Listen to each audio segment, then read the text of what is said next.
Welcome into a new divisional round edition of the Going Deep Buffalo Show. Kevin with Kevin. Lots to talk about. Had a big Broncos victory. We won't spend too much time on that. We're on to the next game. We have a great guest, Kevin. As usual, Kevin Oestreicher from Locked On Ravens is coming on. We saw him week 4 before the big week 4 matchup. So we got more to talk about him. We got some recaps quickly of their season, right into what he thinks is going to happen in the playoff matchup. So going to be pretty exciting here at the top of the hour. But first and foremost, this show is brought to you by the Summit Center for some of the best autism care in Western New York. Please check out the Summit Center. Tonight's show is also brought to you by Dave Dengler and the Larson-Timko Funeral Home in Fredonia. Larson-Timko Funeral Home offering 100% fully guaranteed price and pre-arranged funeral plans with live streaming available. You can give them a call at 716-679-9000 or visit their website at larsontimkofuneralhome.com. There you have it. Thank you, as always, to our show sponsors. But we're going to spend a quick few minutes, Kevin. Any takeaways that you saw from this Broncos game? Bills were able to take advantage. Slow start, as usual. That's typical for these Bills teams. That's nothing new for anyone who's been watching the team all year. They get their bearings in the first quarter. They kind of weigh it out a little bit. The Broncos went and had a quick strike to go ahead early in this game. And then the Bills were able to hold Bo Nix to 100 total yards, 1 for 8 on third down, after that first drive into pretty much what was garbage time by the time they accumulated anything, and still were not able to do much with it. Any quick takeaways you have from that game, Kevin, before we start talking about the Ravens?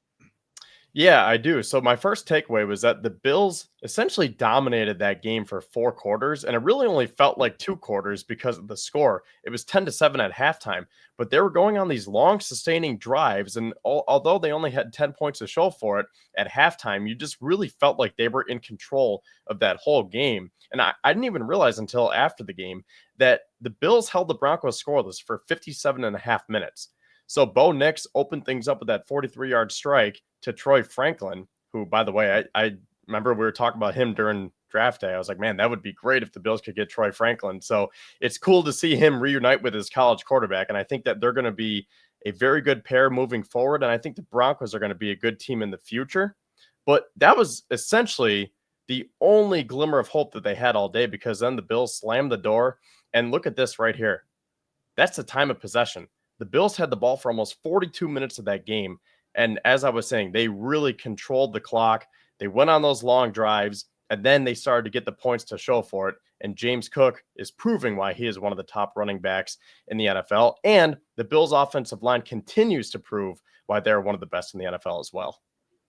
There you have it. I agree. I mean, I think the Broncos have a long way to go, in my opinion. I don't think that roster is very good. I like Bo Nix and what he's doing to develop like some of their defensive players, but ultimately they were awful against playoff teams. They have a long way to go. I don't think their offense, we talked about it on the show last week, I don't think their offense has enough weapons. Team that can't run the ball won't beat teams that can, and they won't beat teams in the playoffs, especially.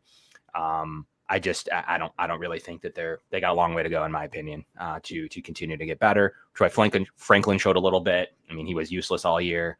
And Cortland Sutton's a pretty good receiver, but outside of that, I don't overly see what's going on with that roster. We'll see what they're able to do. Sean Payton saying that he wants multiple running backs.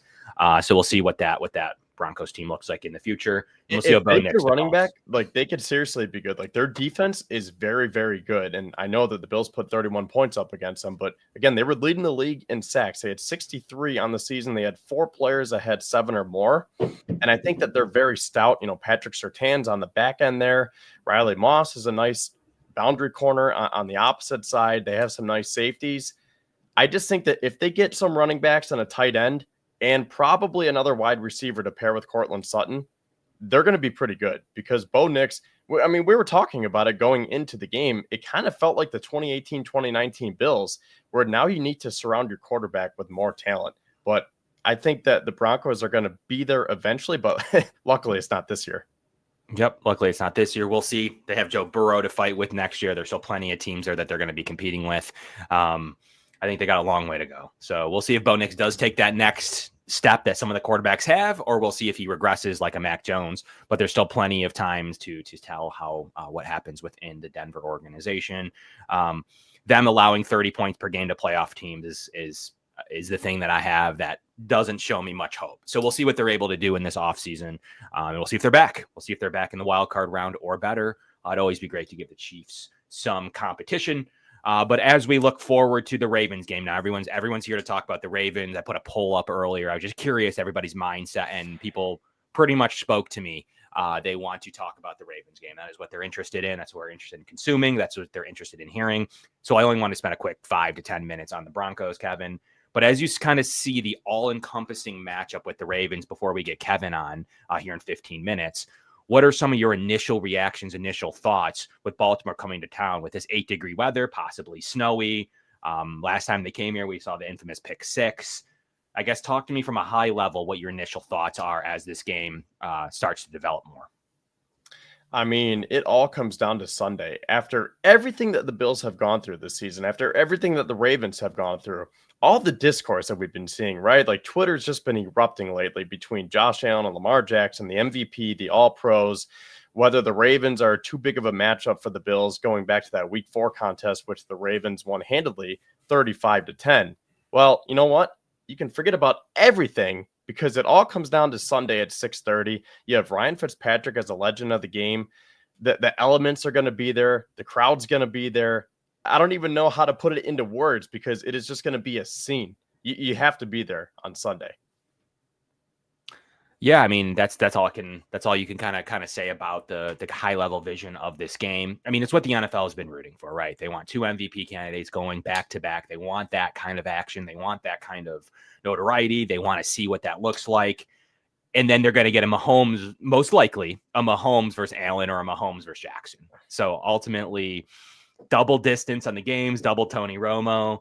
They're going to be able to take in 2 really prime AFC games. But like I said, here's the good point I want to talk to you before we get Kevin on. If Mahomes beats either of these quarterbacks in the next round, does this game really even matter? Like that's my opinion. Like it is chalked up as a big billing, like 100%. The 2v3, 2 MVP candidates. But if Mahomes is able to do what he does, beat the Texans first, but then take care of either team at home, like how big is this game really? So like obviously they need to get through the Ravens, but you still know that you have Patrick Mahomes and the Kansas City Chiefs looking to three-peat right in the back of your memory that you can't get too high. Just so we're talking about the Broncos. You can't get too high here because quite frankly, they could crash down any of these organizations to make this just a standard divisional game that didn't have a ton of meeting. What's your opinion on knowing that you have Mahomes waiting right there on the forefront, and it's really his conference at this point? Until someone proves us wrong, they go to the AFC Championship game every single season. They have faltered either, one time in the Super, a couple times they against different teams, but then they faltered in the AFC Championship game against against the Bengals once. So I guess they're not perfect record, but they're strangely the best team in the AFC. They got Patrick Mahomes. That still leaves a daunting dark cloud over this game, doesn't it? It does, but I think this game still carries a lot of weight for both teams, specifically both quarterbacks. And I'm going to take it a step further for the head coaches as well, because Sean McDermott has been unable to get out of the divisional round 3 years in a row now. And you really do not want to fall at home once again in the divisional round. It'd be the third year in a row, third year in a row at home, 4th year in a row in general. So I think McDermott needs this game. And I really think that he's going to put a masterpiece together, but we'll talk about that more throughout the show. But I think aside from McDermott, because Josh Allen's already proved himself. Now, to the outside narrative, people are going to say, yeah, Josh Allen needs this game because for whatever reason, Josh Allen can literally do anything. He can put up these godly numbers and it still won't be enough. So to the outside world, Josh Allen's going to need this game. But to the inside world here in Buffalo, I'm going to say that Sean McDermott needs this game more than Josh Allen does. But then you look on the other side, this is a huge game for Lamar Jackson because it is a narrative, not even just in Buffalo, but the national narrative is that Lamar Jackson hasn't been able to win the big game in the playoffs. So this is one of those huge games where if you're a Lamar fan, if you're in Baltimore, Lamar has to win this game when we're talking about these legacies here. Because what's his playoff record now? I think he was 3-6, so 3-4 now. Yeah. So, yeah, I mean, he has a losing record in the playoffs. Lamar needs this game in terms of being one of those best quarterbacks in the league and maybe one of the best quarterbacks of all time. I mean, that's a conversation for a different day. But if you're going to go down as an elite quarterback, because these are the top quarterbacks left, right? Maybe Joe Burrow, you would say that he's a top 3, top 4 quarterback, but it's Mahomes, Allen, and Lamar Jackson. We won't discuss the order now, but those are the elite quarterbacks. This is a game that you have to have. Yeah, and it's just, I mean, hasn't he never thrown a touchdown on the road? Like, so there's that. There's the fact that, Baltimore's allowed 23 points per game on the road. There's definitely a lot of factors that do matter as you like that's what the 2 seed's supposed to matter. It hasn't mattered for the Bills in the past. It did in 2020, which was great, where the Bills were able to beat this Ravens team. But it hasn't mattered since getting the 2 seed and being at home. The one time they were on the road, they played really good football, but we all know about 13 seconds in Kansas City. But the back-to-back years, they've been unable to do anything with the home field advantage against Joe Burrow, who came into the snow more prepared than Ken Dorsey and the Bills. Thus, now Ken Dorsey's out of his second job. Looked like he was calling 4 verts in a dome when it was no conditions for that type of environment. And then you have, obviously, last year's, I guess, great debacle of played pretty well offensively, especially. Big Diggs drop, big Bass missed field goal, but ultimately the defense was just too beat up, and it's not Josh Allen's fault. I can't really blame the coaching staff and the executives. You just can't go into a game without 4 starters, like against the Ravens, against the Bengals, or against Chiefs. Like it's just not a possibility to beat these teams with razor thin margins and then you have a big drop and that's it. Like that. I mean, you can't overcome the margins are so thin, as Tony Romo talked about for the Broncos against the Bills. They have no margin to miss field goals. They have no margin to not make stops. Quite frankly, as you get later in the playoffs, that's true for every team, where the Bills you just don't have the margin to not have your starting linebackers, to have Rasul Douglas on one leg, to not have Christian Benford. Like, this is the divisional round. We've talked about this all year for the last year on this show, that you can't be missing your starting defense. That's what mattered in week 18 in the wild card round. Much different this year, where the Bills were able to kind of rest it out through to week 18. They didn't have to go all out to win the division, thus not getting Terrell Bernard hurt, Gabe Davis hurt.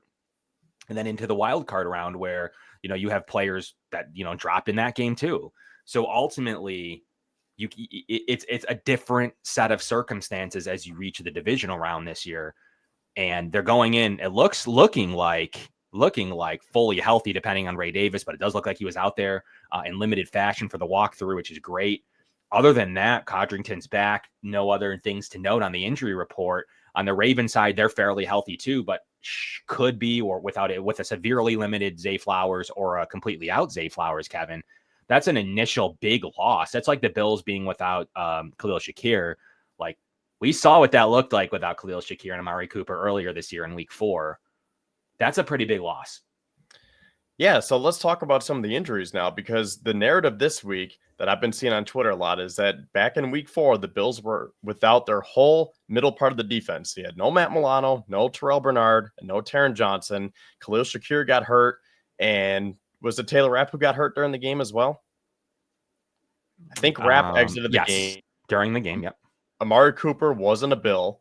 And I'm going to take it a step further, because last year at this time, when the Bills were getting ready for the Chiefs, they had no Matt Milano, no Terrell Bernard, no Gabe Davis, no Taylor Rapp, no Christian Benford, and Rasul Douglas admitted that he was playing on half a leg. So when you're missing those very, very key players, it is almost impossible to win a game. And you saw, I mean, as you said, the Bills had a very good offensive output last year against Kansas City. But when you're calling A.J. Klein to come out of his RV, there's only so much you can do against Patrick Mahomes and Travis Kelce. So this year, I really like my chances, because the Bills are probably the healthiest that they've been in the playoffs since 13 seconds. I would say so. Yeah, I'd have to go through and analyze each roster, but even there's been some misses in each year. Like even, I remember the big, the Bengals game when right before kickoff, you're missing your starting defensive tackle against Joe Mixon in the snow. I mean, Saquon, right? Yeah. I mean, What are you supposed to do in that situation? Like, they were giving it a try pregame. The same thing happened for Bernard last year in the divisional round. He was giving it a try. He was even really emotional that he couldn't get back on the field.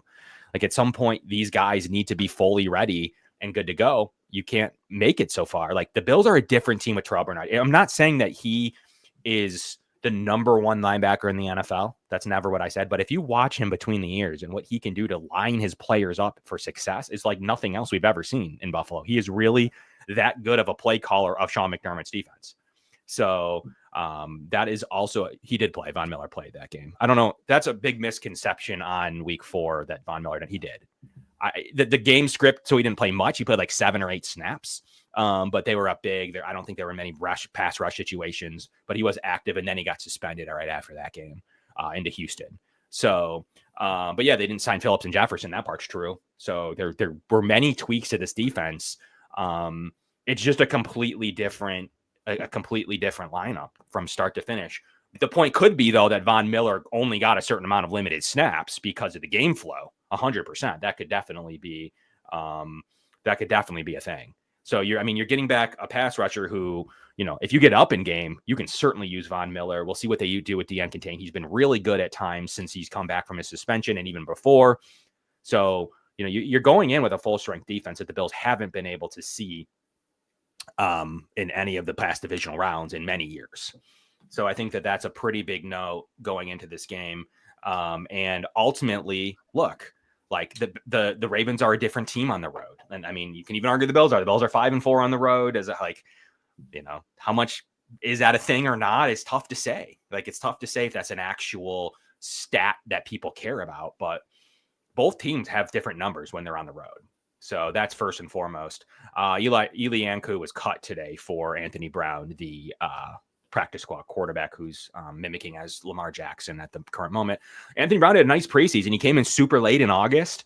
I thought he actually, we talked about on the show on the final cut down day, that maybe he could be the QB3 behind Mitchell Trubisky because Bouchel had gotten hurt.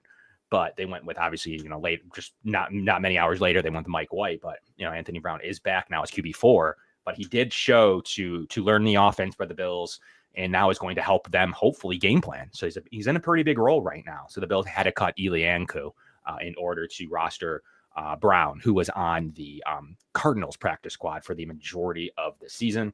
So that's something to remember. And Eli Ankou has a lot of support. What's up, Kevin? I was going to say, before Kevin comes on, I want to talk about 2 takeaways that I had from that Broncos game. And I know people don't want to talk about Denver anymore, but quickly, these are general points about why I think that the Bills are well equipped for this game and why they can actually make a deep run in the playoffs this year, because we're talking about these legacy games for Josh Allen, Lamar Jackson, even Sean McDermott as a defensive play caller and as a head coach. But I want to talk about why I think that the Bills can actually do this, to a lot of the people saying, well, they don't have the meat. They don't have the bodies up front because Baltimore is just going to push them around. Look what happened in week 4.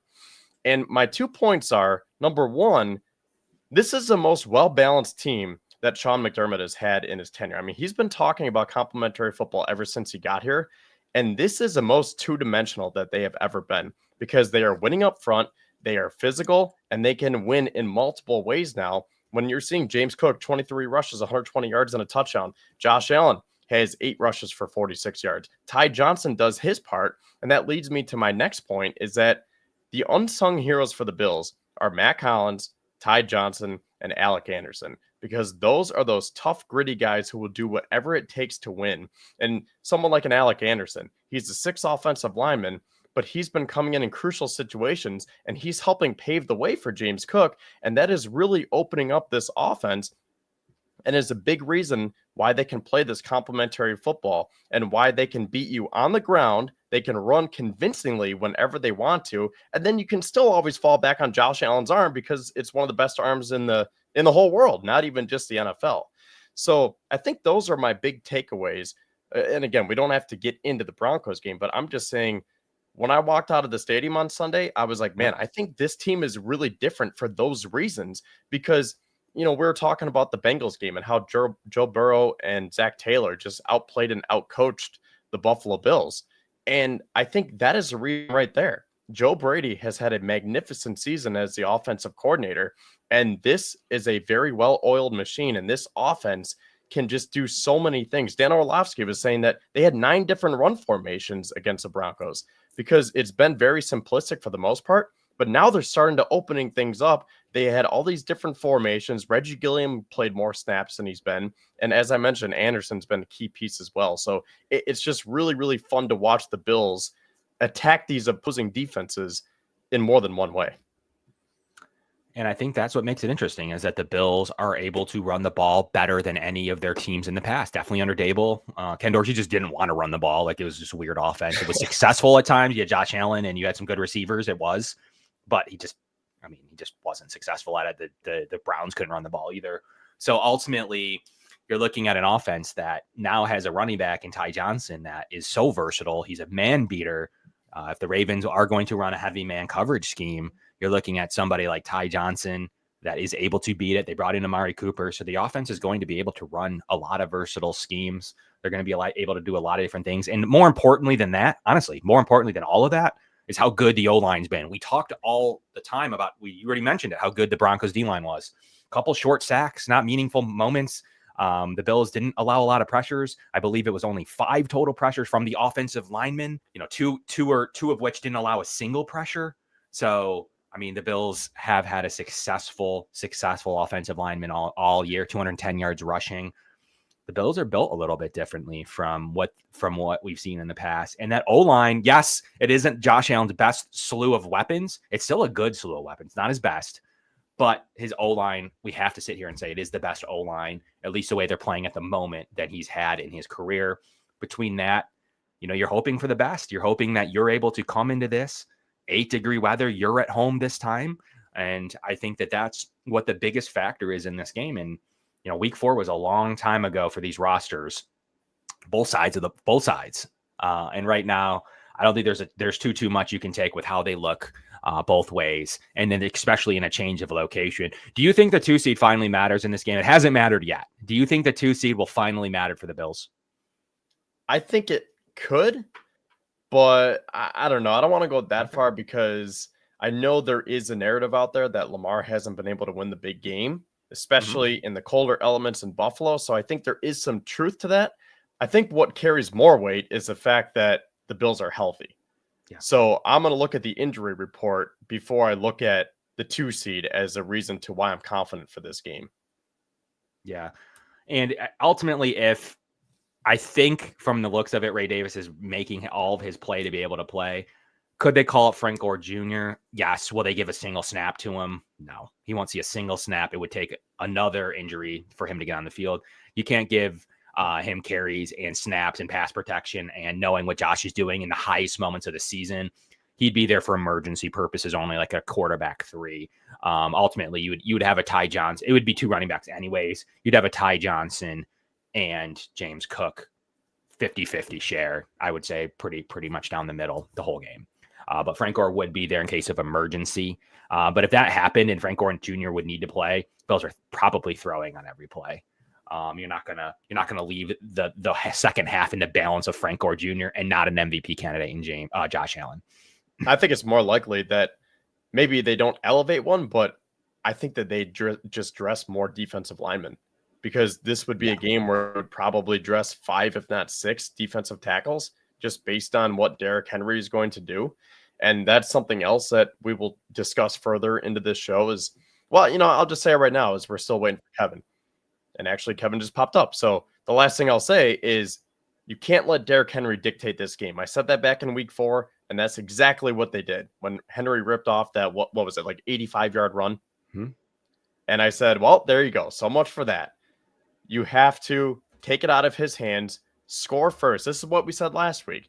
You got to be able to score first, get the home crowd behind you, and then try to balloon it to a 2-touchdown lead and make them as one-dimensional as you can. Obviously, it'd still be early if you're up 14-0. You're not going to totally eliminate Derrick Henry. No. But if you're down 7-0, that's a huge difference from being up 14-0. Yeah, I mean, look, you have Dave Justice Hill is a good pass back. I mean, it reminds me a lot of what the Bills use with Ty Johnson. Like, he's successful, like he's been good, especially when healthy.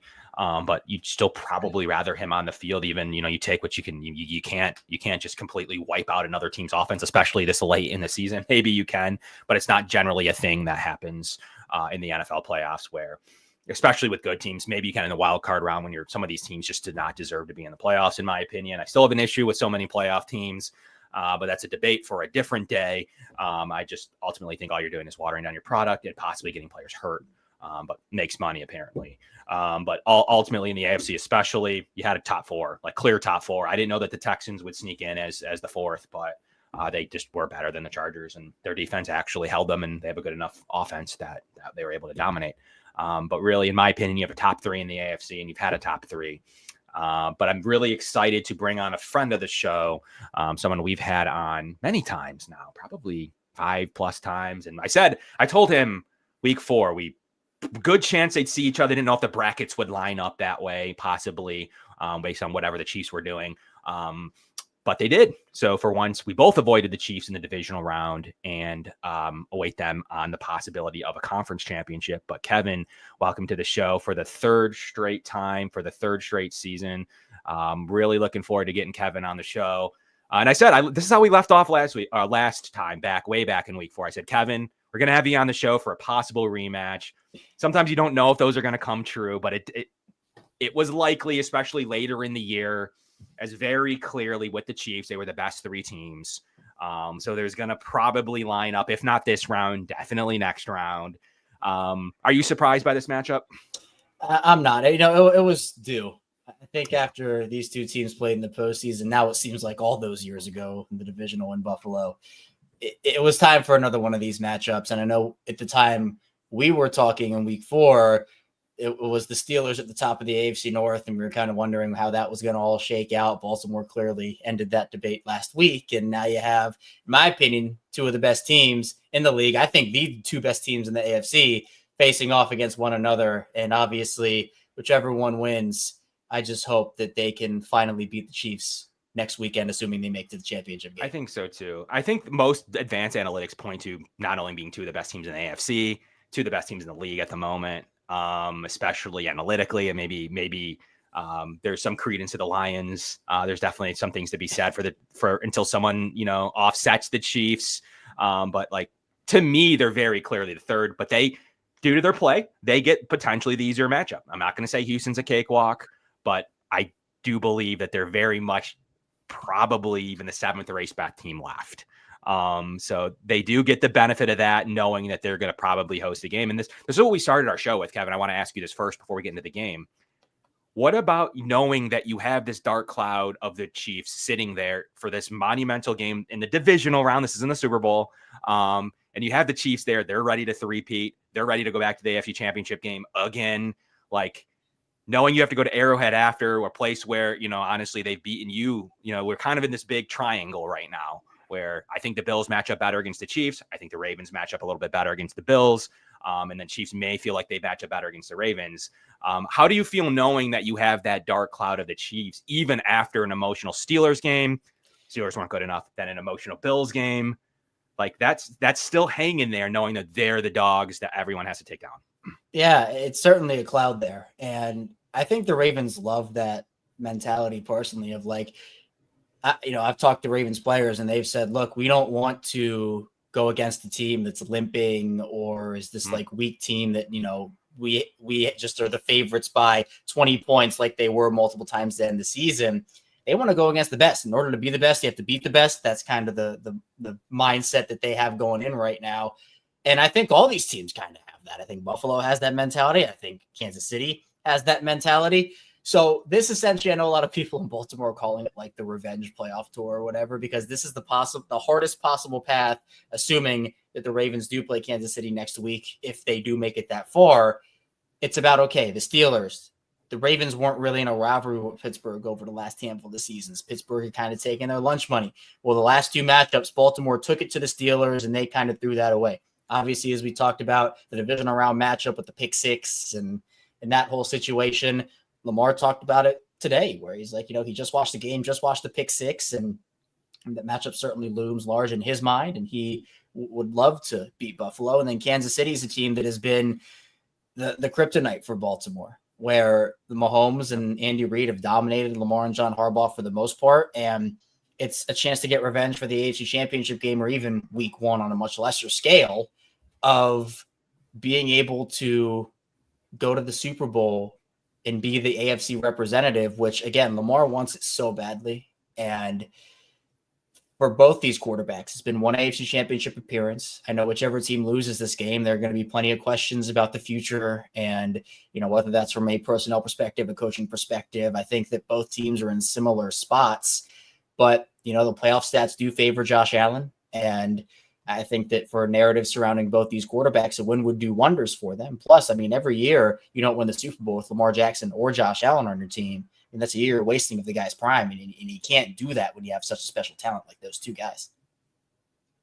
For sure. And I think the biggest issue is, you just mentioned it, it's going to fall on the coaching staff. Is X coach wasting X player? I mean, that's always what we hear. That's one of the biggest fun. I mean, and we do parallel each other in that category. Like, at some point, one AFC Championship game, it's just not enough. Like, it's just not good enough.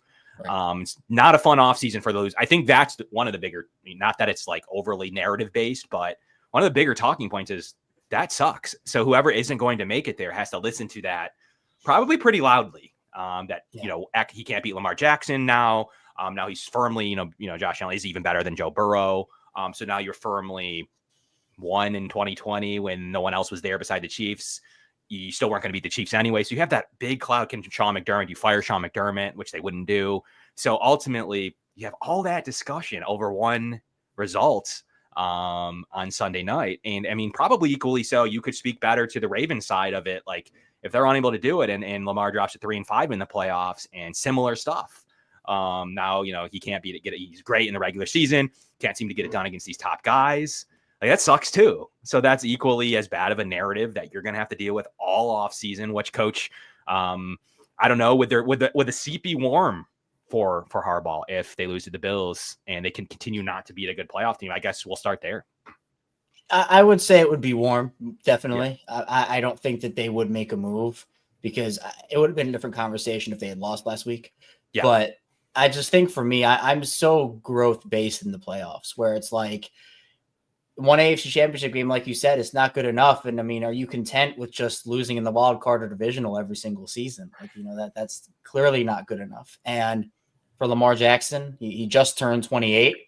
And how many years of peak of his powers Lamar Jackson do you have left? And, that could be 5 years. It could be 3 years. It could be 7 years. I mean, whatever that timeline is, this is a really good Ravens roster. And the conversations around Lamar, yes, he has not played up to standard in the playoffs for the most part. That is apparent. I'm not going to sit here and tell you he's the best playoff quarterback in history because he's not. He's far from it. But I do think that we've kind of overtuned those conversations about Lamar because a lot of it also had to do with the coaching staff getting away from their identity. They had 6 running back carries in the AFC Championship game last season. They did a much better job against Pittsburgh. They had 50 carries, 50 rushes against Pittsburgh. And look, they went to the well from the first snap.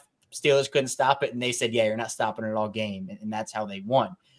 But it would be an interesting conversation for Harbaugh because there is controversy here in Baltimore about his decision-making, his time management. And there's no doubt that the players love him. He's a player's coach. And these guys will go to war for him and go to bat for him any day of the week. But it's not that for John Harbaugh that he's a bad coach to the point where, like, if he got fired, no one would want to hire him. There'd be 25 teams lining up out the door to go hire John Harbaugh. But sometimes things just run their course. And whether that would be the case for Harbaugh and the Ravens if they lose to Buffalo in this game, I'm sure those conversations will be had. But if I had to give an initial prediction, I probably would say they wouldn't do it. It's just really interesting how close of a matchup this is because I tweeted something similar to today, and I'll get into that in a sec. But, Kevin and I were talking about it too, and I was saying that this is a huge game for Sean McDermott because for the same reasons that you just said for John Harbaugh, I don't think that the Bills will fire him if they drop this game. But there's going to be that section of Bills fans that say, get rid of McDermott because he can't win the big game.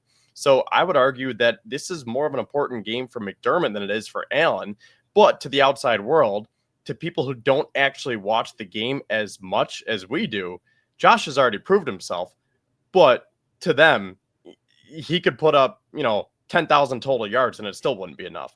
So Josh is going to have to win this game too.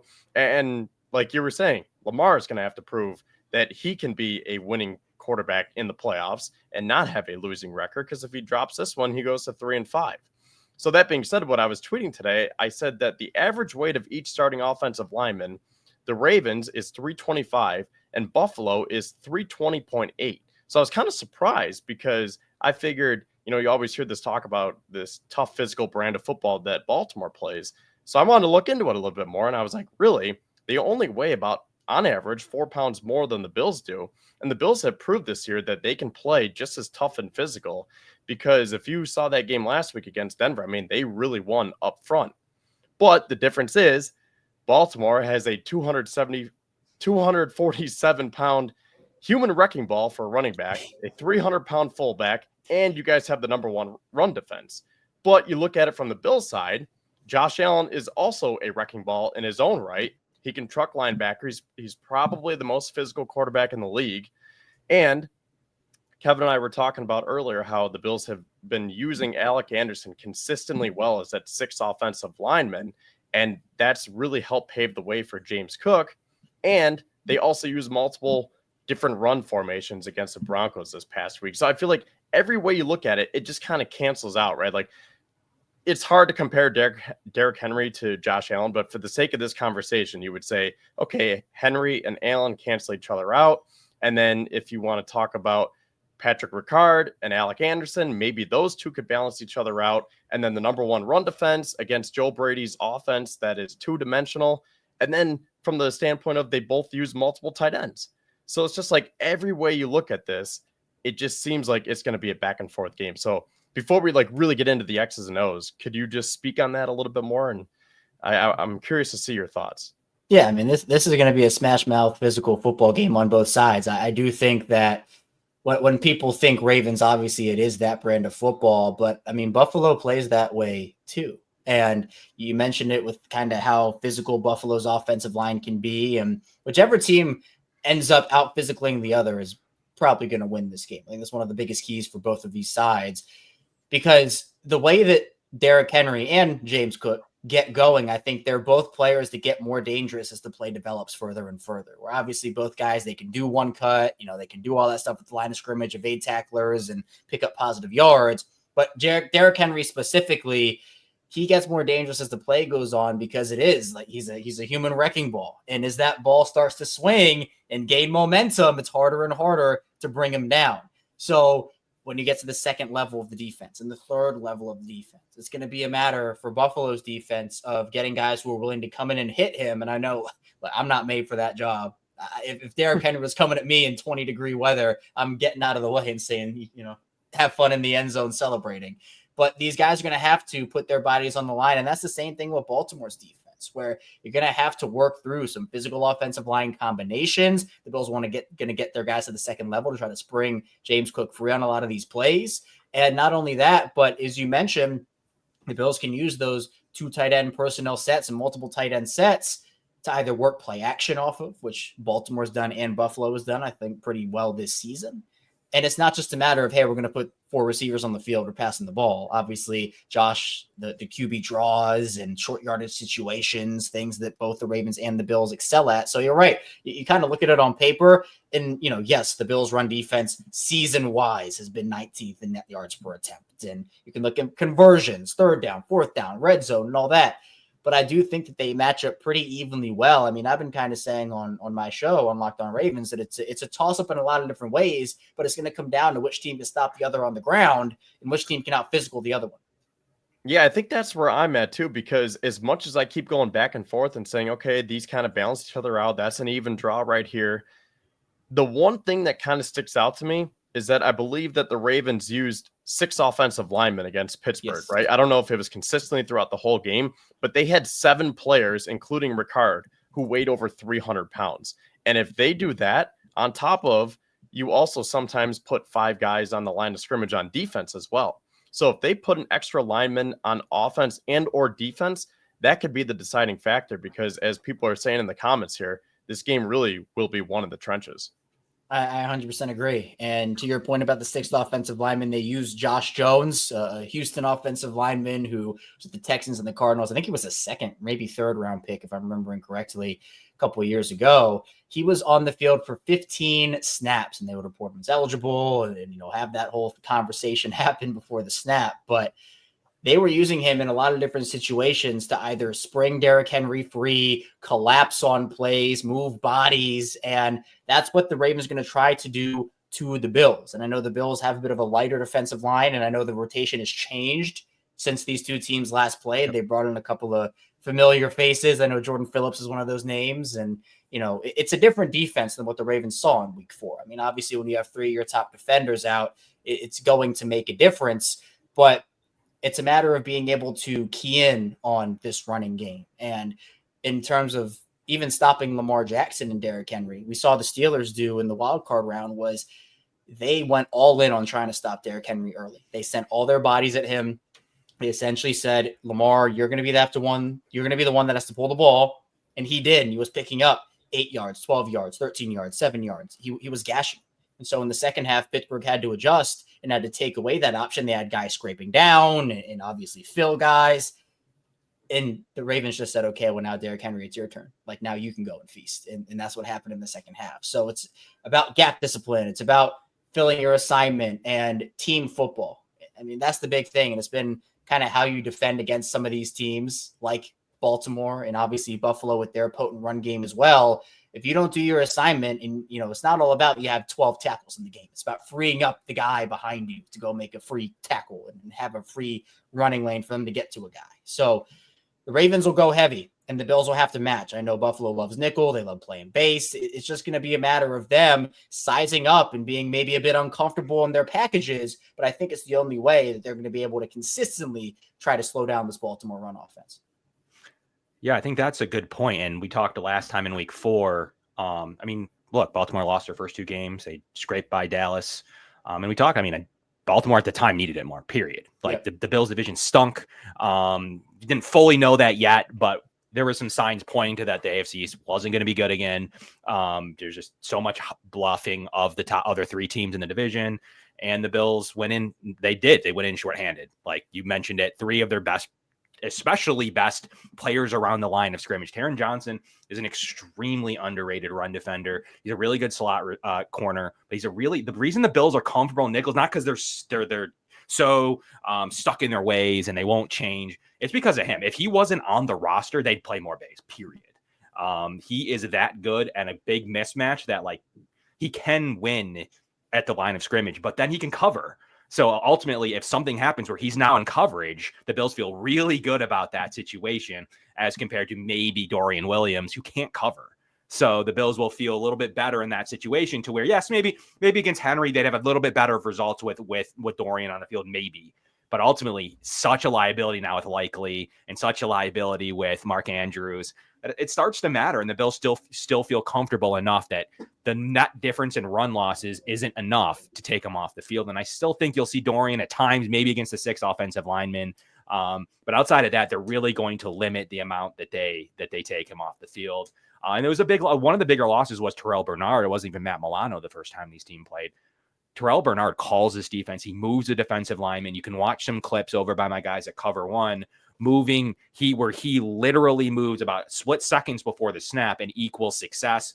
When he's off the field, the difference between Bainland Spector and Dorian Williams to Matt Milano and Terrell Bernard is one of the biggest difference. Not against the Ravens. In general, the Bills went in the same linebacking core we were talking about week 4. The Bills played in the playoffs against the Chiefs. It was not good. And we saw the same results by the Ravens. They were able to mimic what the Chiefs did pretty much in the week 4 game. Bills are too shorthanded in that. Should have been more obvious than it was to Bills fans at the time. But now we can look back on it and be like, that's not a good front to stop a good offense. They're not going to win against many teams with more than 5 wins. It's just not going to happen. And even if, the Ravens would have gone to 1-3 at the time, I still think they would have rebounded. Like I don't buy the Steelers team. I said it to you in the point. I knew you were going to win the division. I do not buy that team.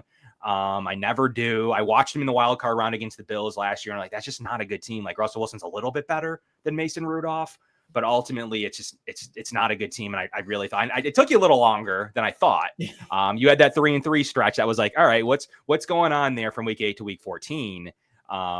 But like, I guess tell me about that. That's what Bills fans are going to be curious about. Why the 3-3 stretch in the middle of the year? Where are they vulnerable? We know where the Ravens are good. We've talked about it. Where are they vulnerable? They're 26th against receiver ones, but first against slot receivers. Is that Jamar Chase effect? Like what's happening to where that's a pretty poor receiver 1 DVOA, but obviously we know, Marlon Humphrey switching into the slot again. He's going to play really good slot receiver. I mean, he's going to guard probably Kyle Hamilton. What about receiver 1s has caused you problems, and why the 3-3 stretch? Yeah, Receiver one was a huge problem for the Ravens early in the season, and they've honestly corrected a lot of these issues, and they're not issues anymore. But it was a really rough learning process for the Ravens defense early on in this season. And whether that was because having a new defensive coordinator in Zach Orr, but it was mostly player based, where guys just weren't making plays. You know, we talked about the Bills defense and them missing 3 guys that were really important to their team. The Ravens defense, there were guys playing against Buffalo in week 4 and early in the season that aren't even in the rotation, let alone even on the roster anymore. Eddie Jackson was horrendous for the Ravens, threw a tantrum and got cut. Marcus Williams was really bad, and that was one of the more surprising storylines of the season for the Ravens, is how much of a decline Marcus Williams went on. He's a healthy scratch at $70 million in his contract that he signed with the Ravens a couple of years ago. So the Ravens just decided. So after that second Cincinnati game where Jamar Chase again had like 80 million yards on the Ravens for the second week in a row, there was a closed door, open forum meeting with the defense. It was players, coaches, and everybody could air their grievances, identify problems, and figure out how to turn the ship around. And the message essentially was, if you want to be a part of this team, if you want to be a part of winning, you're going to get on the field. If you don't, you're going to be on a bench or not on the team anymore. And obviously they weeded through the guys. They got rid of who they got rid of. And Ardarius Washington, former undrafted guy a couple years ago out of TCU, he has been in the place of Marcus Williams. They also have changed around Kyle Hamilton's role, who obviously Hamilton is known for being the Swiss Army knife and played all 3 levels of the defense. He can be a blitzer off the edge. They've moved him back into more of a general safety role, too high with Ardarius Washington. And not that he doesn't roam around still, but that has simplified the defense. Because if you remember, Roquan Smith had a really tough start to the season. He was a liability for the first month and a half, including in that Buffalo game at times. And he has identified and said that, man, Hamilton going back there has lessened his load because he had to communicate at all 3 levels of the defense at once. He was responsible for all of that. And Hamilton has been that communicator in the back end of the secondary. And so when you talk about some of the 3-3 games, or the stretch that you mentioned there, it was a lot of just self-inflicted mistakes. I mean, the Ravens have been the worst team in terms of penalties this season. It's been a big problem for them. And we saw in games like the Pittsburgh game, for example, they were just, Derrick Henry picks up 8 yards on 1st and 10. And so it's 2nd and 2, but nope, there's a holding call on an offensive lineman. All of a sudden it's 1st and 20. And so you go from 2nd and 2 to 1st and 20. It just kills drives. And the Ravens fell victim to that multiple different times. Justin Tucker also lost them a couple of games. It's still so weird saying that, but it was a really rough start to the year and middle of the year for Justin Tucker. He lost in the Pittsburgh game. It was a big reason why they lost that. I think he left 5 points, 6 points on the board in that 2-point loss. And then against the Eagles, he left 7 points on the board in a 5-point loss. So the bye week has helped him. He has not missed a kick since the bye week. So seems like that was correctable. But, you know, I was talking with another Bill show, and, you know, they said to me, if this comes down to Tyler Bass versus Justin Tucker to win the game, no one's tuning in for that. That would be the stress of all stressors for both these fan bases, considering some of the struggles both those guys have had this year. Yeah. I mean, that's a funny point. Like, it would be really interesting either way at the end of the game for 54 yards to win or lose. It will bring, especially in the weather, that stadium is unlike any other for kickers. Yeah. One gust of wind that you haven't seen all day, and it can literally take a kick 5 yards. I remember that divisional round game all those years ago. That was some of the worst winds that I'm covering all my time covering the Ravens. That was some of the worst weather I've ever had to cover. Yeah, they couldn't kick. That was right when that was Tucker in his prime, like real prime. I think Bass missed 1 or 2, and Tucker missed 2. It was bad. You couldn't kick. Yeah, there's moments, and you don't know when it's going to come. You may know the day before at best, but you won't. You just can't kick. Like I mean, it's a weird stadium for that. They're building it a little bit differently, and it will be soon open in a year or so. But the way you kick now, I mean, the Bills lost on a Bass field goal against the Mahomes last year. Same thing. But ultimately, would Mahomes have gone down either in overtime or regular in regulation or in win? We cope by saying he would have anyways. Right. It's Mahomes in the playoffs. We have seen it. We've seen it with 13 seconds with a minute 50. I mean, it was more than enough time for him to at least get into field goal range. So that's how we cope with that miss. But it happens in that stadium, and for everybody. It isn't just Bills focus. It isn't Ravens focus. It happens to multiple kickers. When you kick into the tunnel side, weird things happen, and sometimes you have to consider that when you're making your decisions. So that's where Harbaugh will have to tighten up and make sure, like, he's not defaulting to kicking because that could lose you possession and ultimately maybe the game. You got to be aggressive. I would be aggressive against Mahomes or Josh Allen anyways, but he needs to stay aggressive in that stadium specifically, and that's how you really steal a game or win handedly based on the possession. So what about talk to me? Go ahead. I'll say I have two questions for you going off of that point about the pass defense. So number one, would you say that Brandon Stevens is a weak link because his passer rating allowed when targeted is over 106? And then part two to that question is translating this into the run defense. The Ravens have the 31st ranked pass defense. Now I know to take those box score stats with a grain of salt, but would you say that that is a result of the run defense just being so dominant? They are first in the league, only giving up 80 yards per game. So do you think teams are saying, okay, maybe based on the game script, let's throw on them more just because we don't have anything opening up on the ground for us? Yeah, so part one, Brandon Stevens would be the weak link of the defense. And it's been a really rough fall for Brandon Stevens, was one of the Ravens' best players on defense last season. Everybody thought he was going to go out there and be the next big cornerback to cash in on a huge deal, but he's just regressed. One of the big things with Brandon Stevens, in a way that the Steelers exploited him a little bit last week, and the Bills can certainly do the same thing this week, is Brandon Stevens does not have ball skills. He does not turn his head around for the football. And obviously as a corner, you have to pick up on cues to figure out when to turn your head, whether it's the receiver looking up for the ball or him showing his hands and going for the football. So what George Pickens does really well, and receivers on the Bills and all across the league do this well also, is show late hands. So if the ball's right in the breadbasket and the receiver's not showing his hands to catch the ball until right when the ball is there, Stevens has no idea the ball is coming. And it results in a lot of big completions.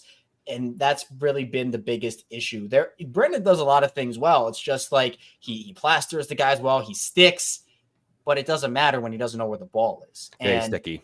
That's where their issue is, because Marlon Humphrey's been awesome this year. Nate Wiggins, their first round rookie, has been right next to Marlon. He's one of the best corners on the Ravens and in the league. He's had a couple of really good games. He locked up Malik Neighbors, who was one of the bright young stars, and a bunch of other players. But Brandon Stevens has been the weak link that has stayed. Eddie Jackson, I thought, was more of a problem. Marcus Williams was more of a problem, but they have corrected on those. They have not cut Brandon Stevens' playoff time or playing time here.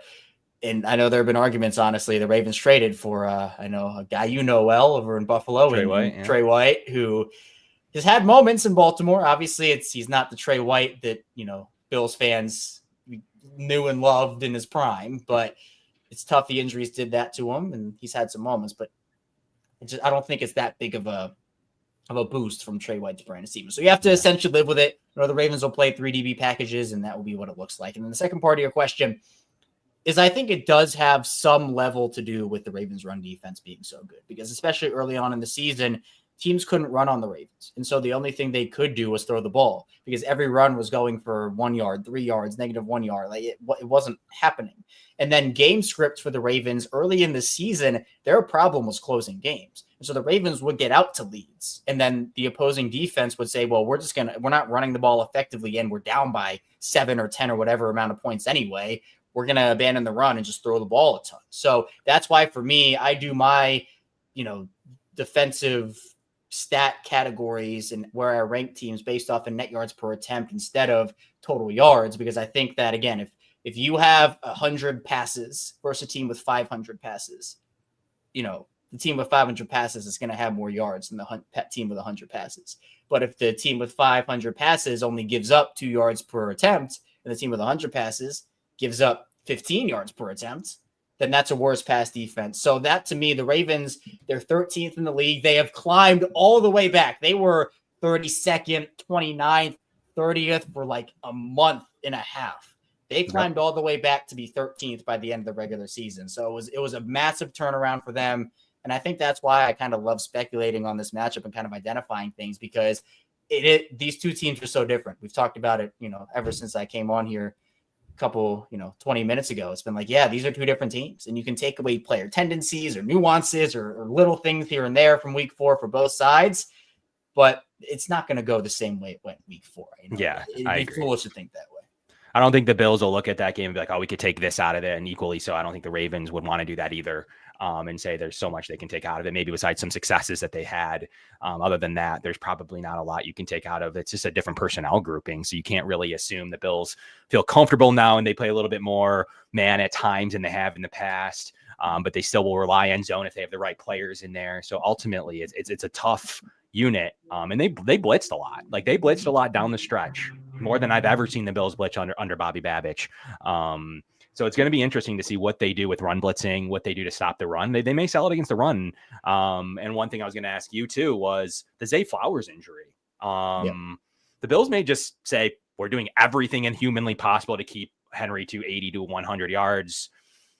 Lamar's got to have his moments. Like what's the counter? And they were able to easily come through. I don't want to say easily, but they were able to come through the Steelers, with not much resistance. I mean, I just think that they're better. But what's the answer to now as you get to the Bills, maybe Chiefs, as you're looking at, I mean, maybe Flowers would be back in some fashion, at least as a decoy this week and maybe back in full next week. What's kind of your philosophy on, what about when a team is going to sell out fully for the run and make Lamar stand in the pocket and throw? Like what's your worriness level? Because I think the Bills may play that game and just say, if he does, he does. If he beats him, he's a good quarterback.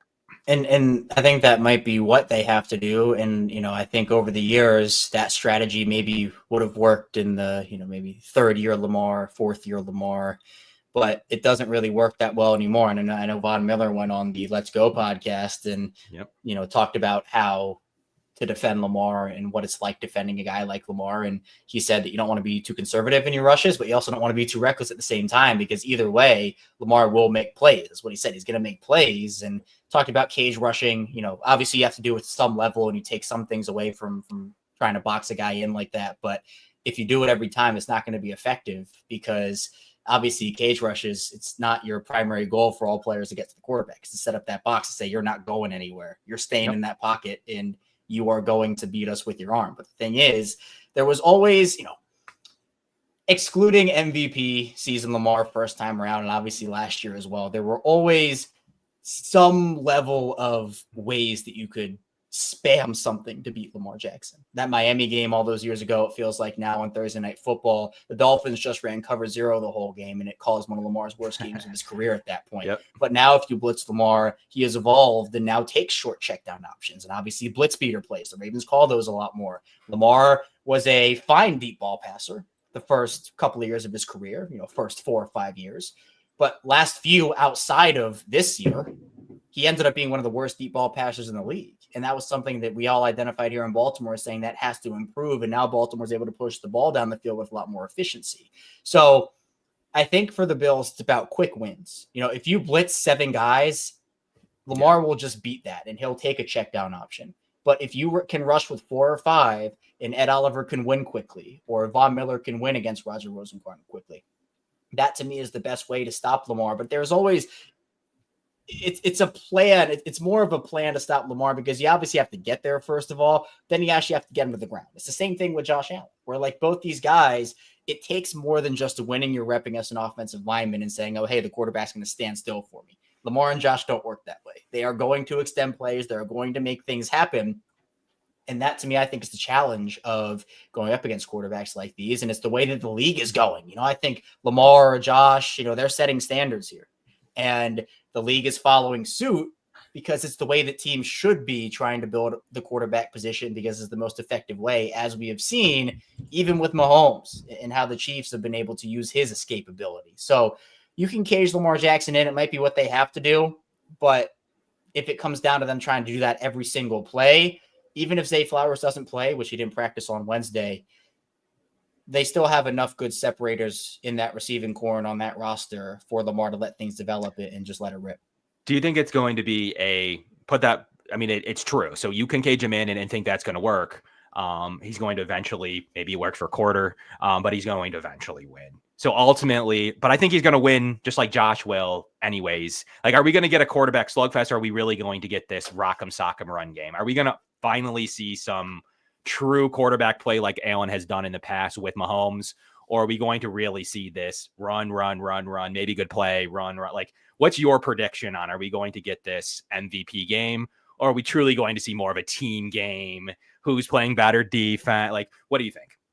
I think it'll probably be the latter. I think it'll be so? run. Okay. I just feel like, especially with the elements and this being a cold smash mouth game, it just feels that way. And I think that this will be a more so high scoring affair in terms of like, it's not going to be the, Ravens beating the Bills 28-14 like they did Steelers, or the Bills putting up, 30 plus and beating the Ravens in a blowout like they did the Broncos. But I could see this game like high 20s for both. I mean, I just think it's going to come down to which defense can play better. And I know that there are questions on both sides. Obviously, the Bills was stopping Derrick Henry, and the way that, again, I know a lot of people bring up 199 for Derrick Henry and how that went. Again, it's not the same defense for Buffalo. It's also not the same defense for Baltimore. And it's going to be a completely different game. So we could see, we're going to see some great throws. Josh had one in the week 4 game. Lamar had a couple of them as well. I just feel like we're going to see, at least on the Ravens side of things, they're going to really try to lean into this run game early, see if Buffalo can stop it. If they do a good job, I think Baltimore could transition more into, all right, we're going to try to work play action, try to throw the ball. But they made it clear against Pittsburgh that if a team can't stop the run, that's what they're going to do for the entire game until they prove that. That's funny because Bills did the same thing against the Broncos. So it's almost like they took a play out of each other's playbook in that way. They're different teams, but the Bills said the same thing. We want to put this on film where we're going to run that many times for 210 yards. And we're going to show that, like, at least make the Ravens think that we're going to play that style of football. I still think maybe it'll only be a quarter, but I still think that we'll see some true MVP moments from the quarterbacks in this game. And maybe not. Maybe it's the James Cook, Ty Johnson versus Derrick Henry game. Justice Hill game. Maybe that is what happens. 8-degree weather. There is going to be some snow. I guess I've heard it was the coldest game Lamar and Derrick Henry have played in, possibly. Definitely Lamar's coldest playoff game for sure. Yeah. So it's different, man. Put the wind aside for a second. It's different. When you hit the ground, you don't want to go back. It's hard. It's so hard to get hit there. And it's going to be interesting to see how much snow there is. That definitely changes a game. We've seen Joe Burrow be successful at it. We've seen other quarterbacks not. So it changes your game plan for sure. And it would open it up pretty nicely to where it's all offense when the weather gets going, because you dictate the play. The defense has to trail. So we'll see if we get some MVP moments, or if truly the weather won't really play a role. And I've seen it both ways. So what do you think? What are your thoughts on the weather? Do you think how would that alter Baltimore's offense, knowing that may limit the long pass game, but ultimately 8 degrees does challenge offenses, but you can dictate?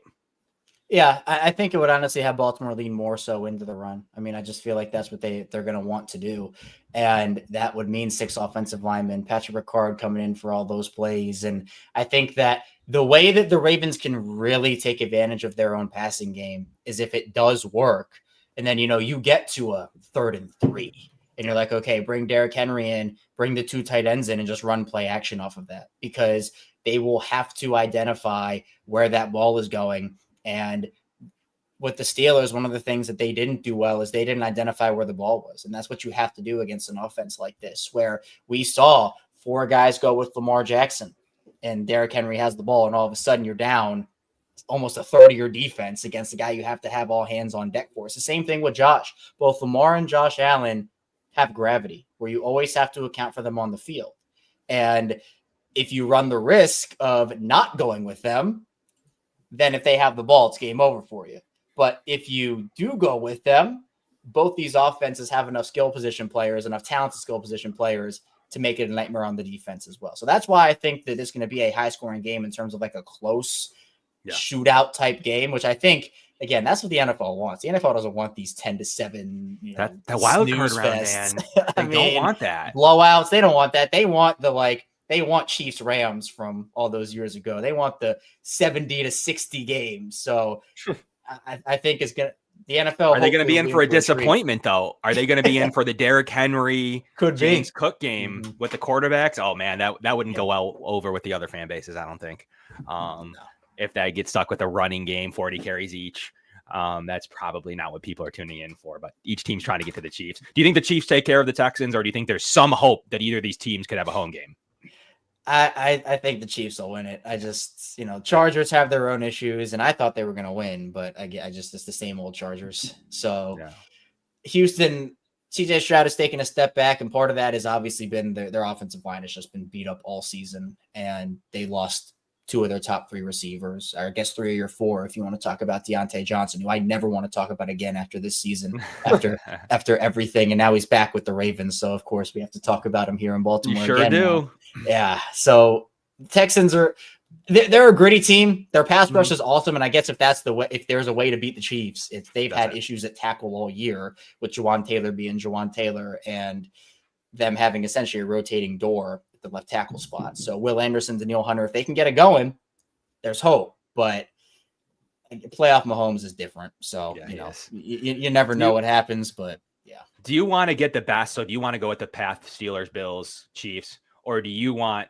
look, the Texans make it an easier Super Bowl? I have to ask because I know where I stand on it, but what is your answer in Baltimore? Do you say the Texan gives me a home game and probably a better path to the Super Bowl? Or do you say, you know what, this is the revenge tour you mentioned? What's your thought? I like the revenge tour narrative. And part of that has to do with, it's very similar to how Baltimore won in 2012, 2013, when they played Andrew Luck's rookie Colts. And then they had to go on the road and face Peyton Manning's Broncos, which, again, that team, had Eric Decker, Wes Welker, Demaryius Thomas. That was a powerhouse team, and the Ravens ended up getting the better of them.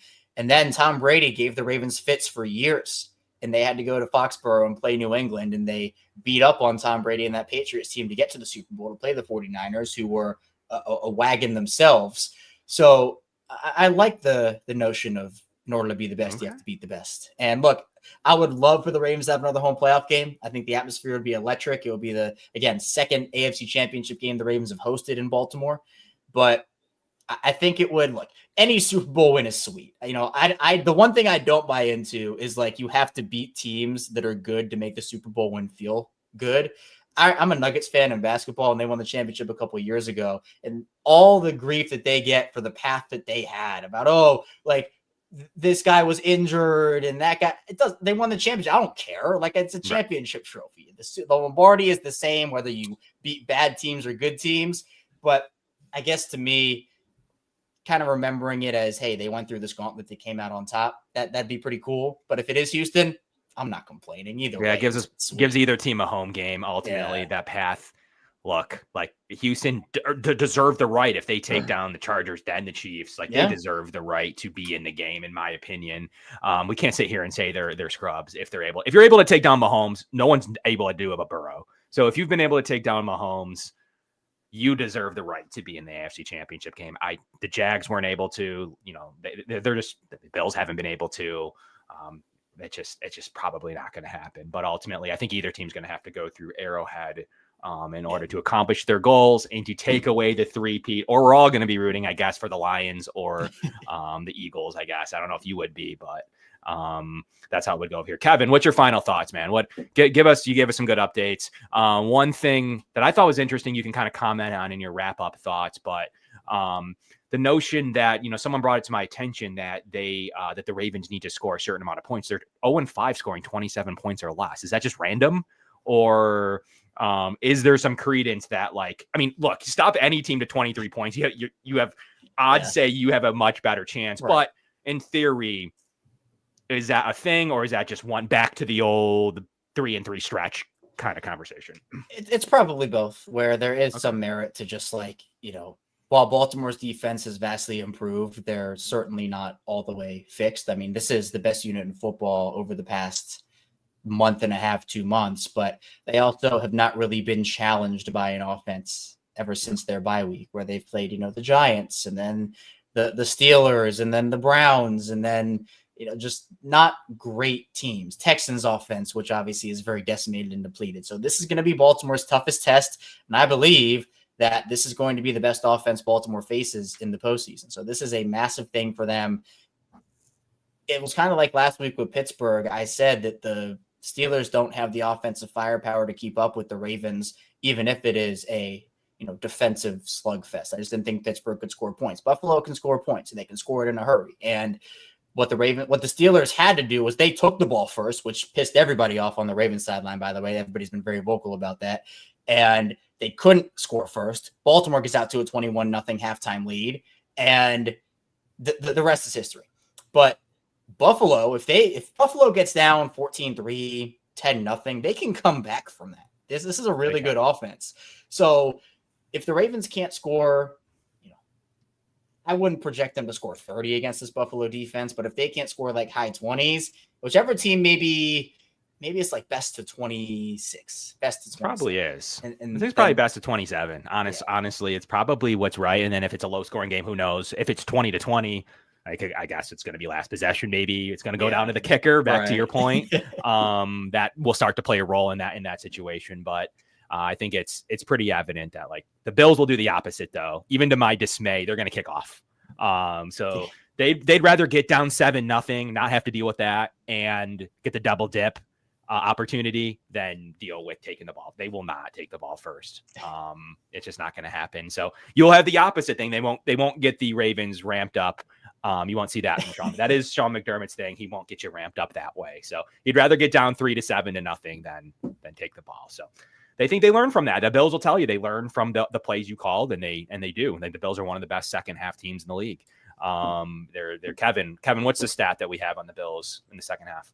Yeah, so I looked it up today, and the Bills are outscoring their opponents 304-164 in the second half, including the postseason. So that's good enough for a plus 140 point differential. And they are averaging 16.9 points per game in the second half, which is also first in the NFL. So they are a very, very good team at self-correcting and making those adjustments. And I guess the final thing that I'll say is I do have this gut feeling, as much as I think for everything that we talked about tonight, all the numbers, and actually that reminds me, I just want to say real quick, scoring, the Bills are second. They are averaging 30.9 points per game. The Ravens are right behind them at third, 30.5. Defensively, they are only allowing the Bills 21.6, which ranks 11th. But then you look and the Ravens are ninth, averaging 21.2. So like everything that we talked about, it just seems like everything balances out. But I really think that this could be a Sean McDermott masterpiece where him and Bobby Babbage can figure out how to contain Lamar Jackson and Derrick Henry in these elements. But we'll see. If they don't, they lose. So it's as simple as that. Maybe it's not as simple as that. They weren't able to, but the thing they were able to do was start to drive and come back. And then they ran that. But we talk about this trick play all the time, Kevin. We were like, we don't run trick plays. We don't need to with Josh Allen. He makes his own plays. They were coming back to the point where you mentioned on the show last time that they had these lapses in the second half. And it was looking like that. I was like, all right, Kevin's probably getting mad here because they are starting to shrink this result, and they're driving again. And then they called, and Joe Brady hasn't since, actually, like a bonehead trick play that just was so dumb to the short side of the field. It just made no sense. I was shocked. I forgot about that. Yeah. The game was over. The game was over when that play happened. It was over. The game was over. Just getting the field goal range, and it's still a game or more.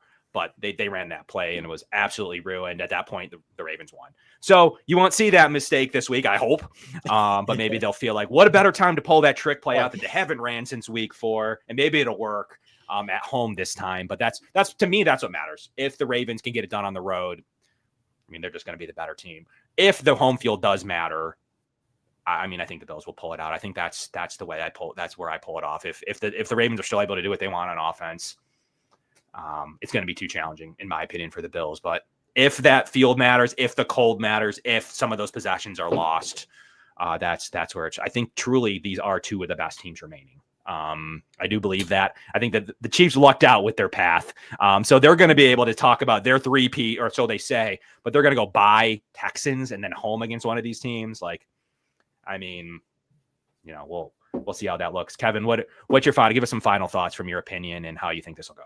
Yeah, I mean, I like this matchup for both sides. I do, like we kind of talked about, believe that whichever team will be the more physical one, whichever team stops the run more effectively early, gets out to an early lead, maybe even, is going to be able to win this game. Now, I think that either team can come back, but it depends on how willing Buffalo is to get uncomfortable on defense. And I think after the first game, even though, again, we're not taking a ton away from that game for this matchup, I think that Buffalo understands that they need to get uncomfortable. They need to play up to the Ravens. And if they can do that and stop Baltimore effectively, it's a good formula for Buffalo. but it depends, because for the Ravens, they're going to use heavy personnel. Derrick Henry is going to try to get going. And the thing with Derrick Henry is the further down the field you let him go, the more dangerous he gets, because he is like a human wrecking ball. And the farther that ball gets down the field, the more momentum it picks up and the harder it is to actually stop it. So Henry's going to be the X factor here, in my opinion. Obviously, Lamar playing well for Baltimore is too. But again, can't underrate the Bills' run game either. I mean, the Bills have been great in the run department this season, much like the Ravens. James Cook has been awesome this year. He's one of my favorite running backs in the league. So whichever team can run the ball more effectively, I think, and then whichever team can work the pass off of that. Because if the Ravens can't run or the Bills can't run, if you try to work play action, the defense is going to be like, haha, right. Right. Yeah, you're not going to run the ball. It's not working. So it loses the allure. But if the Ravens are averaging 8 yards a carry, or the Bills are averaging 7 yards a carry, it forces that defense to get on their toes and forces a lot of second guessing. So I do like Baltimore to win this game. It's really a toss-up to me, but I just think with the way Baltimore's running the football, not that the Bills aren't running it well, but with the Bills being a little lighter on the defensive side of the ball compared to some of the other teams Baltimore has faced, I'll say first to 27 and say the Ravens win at 27-25, and they go to the AFC Championship game. But look, there are 10 million different ways each one of these teams can win. And if you flip that and said Buffalo 27, Baltimore 25, I wouldn't be surprised. Do you think there's no possible chance a team wins by 2 scores? I'd be shocked. I think okay.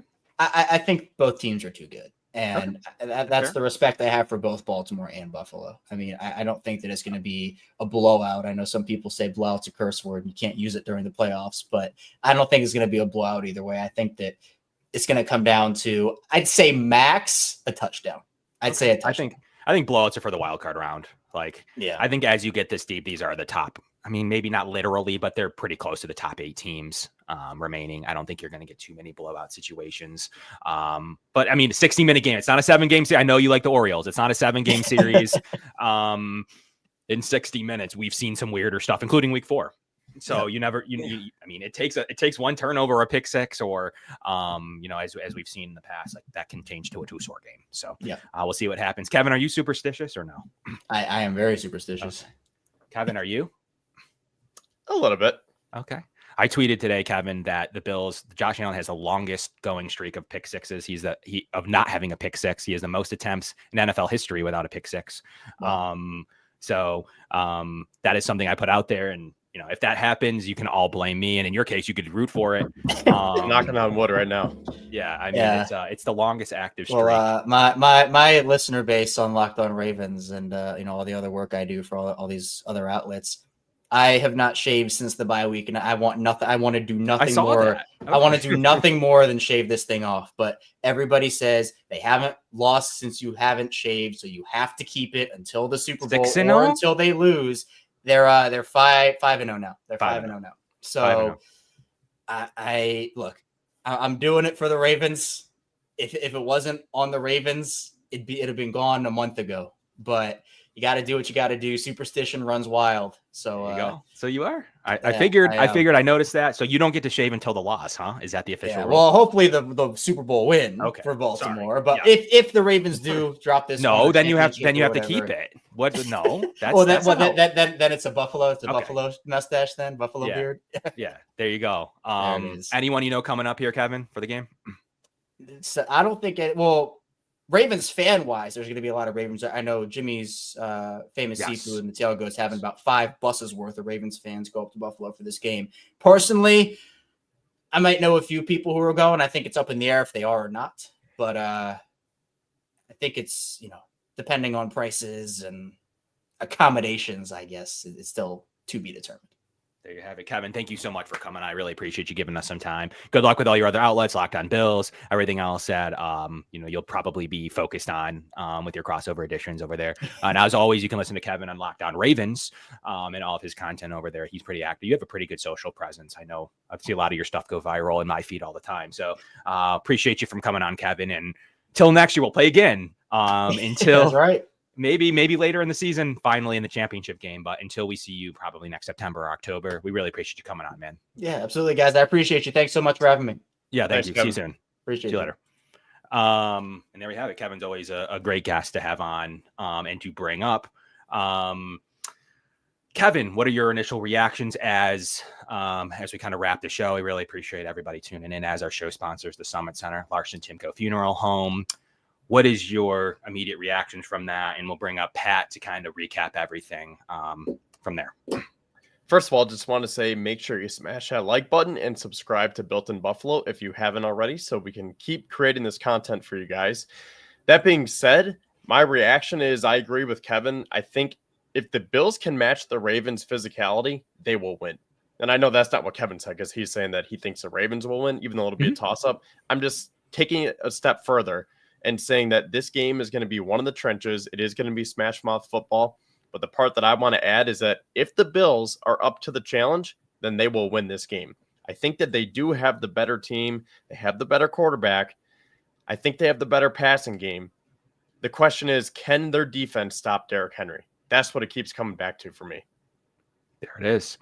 And that's always what it comes down to. If they can't stop Derrick Henry, it's going to be a long, long day. If they can, the Bills are victorious. I think it's that simple.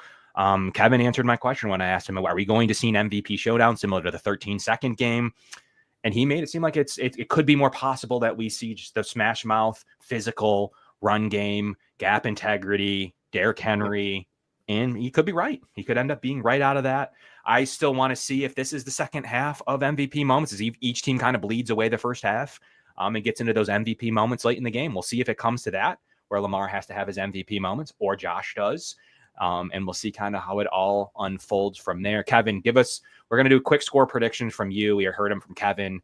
We'll get into mine, and then we'll bring Pat up for you guys to talk about the game plan for a little bit. Okay, so this is tough because to our points throughout this previous segment, I really do think it's going to be one of those like 27-24 games. I think the Bills are going to score 30, though, regardless. So my brain is telling me 30-27 Buffalo. But I have a gut feeling. I've been feeling this for probably a couple days now. And I said it tonight. I'm going to say it again. My gut feeling is that the Ravens are going to crumble. And McDermott is going to have a Sean McDermott legacy game. And he is going to contain Lamar Jackson. And Lamar is going to revert to his old ways. And we're going to see a play like the pick six in 2020. Maybe we're going to get a Justin Tucker missed field goal. And I think that the Bills are going to carry that momentum into Kansas City. I don't think that Houston's going to pull it off, but my brain is saying it's going to be down to the wire 30-27, but my gut is saying it's going to be a 2-score win for Buffalo. Wow. There you have it. That's wild, Kevin. But hey, I guess it's on the bingo card of things that could happen. As I told Kevin, like will we get a 2-score outcome? I don't know. But it's a 16-minute football game, a lot different than when you're talking about over a long stretch of different random examples. In a 60 minutes, you could get a 30-point win. Like, I don't think it's likely, but even like it's probably in the conceivable availabilities of outcomes that you could get 30-point win either way, I guess. I mean, it doesn't take much for a special teams fumble, an interception, and you're down 21-3. Either team's probably good enough to try to come back from that, but it doesn't take a ton to get to that stage. 14-point victory. Wow. 5 field goals for Bass. I mean, hey, he made all 5 of his kicks last week. So if we're gonna hedge that, I'd want him coming in off of 5 straight field goals. It could end up mattering. I think the weather's what ultimately turns this game. I think that being at home, we haven't seen it matter yet. I asked you that earlier, and it hasn't really mattered being at home. But will this be finally the last time these two teams played in the divisional round? It mattered. The Bills were better at home, and I think the Bills. These are the coldest games that either of those two players have played in Henry and Lamar Jackson, and the Bills are used to this. I'm not saying they're grown up in this, that they've played in it their whole lives, but they are used to it on a week-to-week basis. I think the Bills do pull it out by a field goal. I think Tyler Bass redemption at the end of the game for a 27-24 victory for the Bills is what I have. And like you said, it's going to be a good class by McDermott and a good Bass redemption too. All the stories that would come out of that from there. Kevin, did you have a final take on? I think you were trying to jump. Yeah, I just wanted to reiterate that the reason why I have this gut feeling that we could actually have one of those 2-score wins is for the reasons that I laid out throughout the show. Is that number one, this is the most physical brand of football that we've seen in the Sean McDermott era. And they are winning two-dimensionally. They're not just an aerial attack anymore. So if they can really get that ground and pound game going, you can still have the best quarterback, or at least the most physically gifted quarterback, to take over the game when you need it. And then on top of it, they are getting contributions from the unsung heroes like Matt Collins, Ty Johnson, and Alec Anderson. And I really think that that can be the difference. And it can really pave the way for the Bills to not only win on Sunday, but then advance into the AFC Championship game and then to the Super Bowl. Because this has been that missing ingredient that Buffalo's been missing the last couple of years, but they just haven't had that X factor. Everything has been Josh Allen and Stephon Diggs, and then you sprinkle in some nice defensive plays. But I think that if you can get these contributions from all these guys, you know, the everybody eats mentality, everything comes to fruition on Sunday. And I think that this is exactly what this team needed to get over the hump. There you go. We're going to bring up Pat now to kind of wrap up the show. Kevin and Pat, you guys can talk any final outcomes that you'd like, any final game and score predictions of what we have going on. But as usual, really look forward to bringing in Pat. Pat, how you doing today? I'm doing good. How about you guys? Oh, you know, just another day in paradise. We appreciate you down there running the chat, keeping things flowing nicely. But we're going to leave the final kind of what you think, Pat, and what Kevin thinks for the game flow. And, you know, we're looking forward to some final input. So, Kevin, why don't you take us on a spin for what you guys think is going to be the final game flow, final score predictions. Pat will get yours at the end. Kevin will ask you at the end. And we'll get into kind of the action. But as always, we really appreciate everybody tuning in. Thank you so much to our show sponsors, the Summit Center and Larson-Timko Funeral Home, as usual. But Kevin, you guys are going to break down the differences in the game plan, and we're going to leave it to Kevin. All right. See you, Kevin. Go Bills. See you, Kevin. Go Bills. All right, Pat. So you've had some time to, take in everything that Kevin and I discussed, and then you had the third Kevin into that as well. So I'll just let you speak here. What are your thoughts as we approach this game? Is it going to be close? Can the Bills pull off? I'm not going to say the upset, but can they pull off maybe something that people aren't expecting, from what my gut is telling me, that they can actually win by more than one or two scores? So just take me through your thought process right now. Well, I kind of like your thought process of everything, and I do have a feeling that Justin Tucker will miss a field goal in this game. And I know somebody in the comments earlier mentioned who the Ravens have played in the last few games. So I do think that this is a game where Sean McDermott is going to make Lamar Jackson feel flustered, because he has not felt flustered in quite some time. It's been pretty easy for the Ravens offense with Derrick Henry's rushing, Lamar Jackson playing like an MVP. So I think this will be a game where Sean McDermott and the Bills defense stresses that Ravens offense, and a little mix of Justin Tucker missing a field goal. The Bills at home have been very good. The Bills at home, too, are only allowing 16 points per game on defense. The Ravens, when they play on the road, they're only giving up 23. And I just think with the way the Bills are putting up 30 points, it seems like every week, the Bills are going to put up over 30. So I do have Buffalo winning this game 31-30. Okay. 31-30, you said? Yes. Okay, so it's going to be a 1-point game in your estimate. Yes, a 1-point game. Yes, okay. I think this will be a slugfest. Like Kevin said, I can really see any score here, whether it's 27-24, 27-25, 31-30, 30-27. But I just feel like Lamar has had way too easy of a season, and he hasn't faced enough adversity yet. And I feel like there's got to be some coach and some defensive scheme that is going to catch up to him. And they're going to make him just look like an average quarterback. They're going to make Derrick Henry look human and not like this wrecking ball that we've been talking about.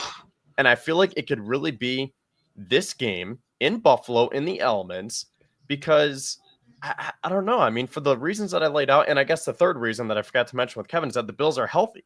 You can't overstate that enough, is that they have the whole middle of their defense back. And if you go back to the playoffs from last year, not only were they missing Gabe Davis, but then you look at the linebackers, they had no linebackers, and then their corners were out too, between Christian Benford and then Douglas was hobbling around on one leg. So just everything together, I'm just getting this feeling that we could be for one of those games where it's like, wow, this team could really be different this year.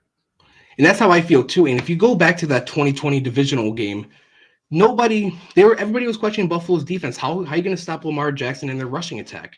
It kind of feels like the same thing as as me and you both know him beyond on Twitter. I had a phone call with him earlier today. It's like, it feels kind of the same way. Oh, how are you guys going to stop Lamar Jackson in the Ravens rushing attack? I don't know about you, but it feels like the same thing to me. And if anybody were to do it, I would think that it would be Sean McDermott. Well, I said this last week, and I'll say it again. Sometimes the best defense can stem from a good offer. Did I say that wrong again? The best offense can stem from a good defense. Because if you come out and play that complementary football, if you get up 14-0, we talked about this last week, right, against Denver. And that was more so because I wanted to put the pressure on the rookie quarterback. I think Lamar can handle the pressure because he's an elite quarterback. But if you go up 14-0, the thing that changes this week is that Derrick Henry does not dictate the game. Because last week I was not scared about Javonte Williams or any of their other running backs. Yeah, I mean, the Broncos rushing attack did not really pose a threat.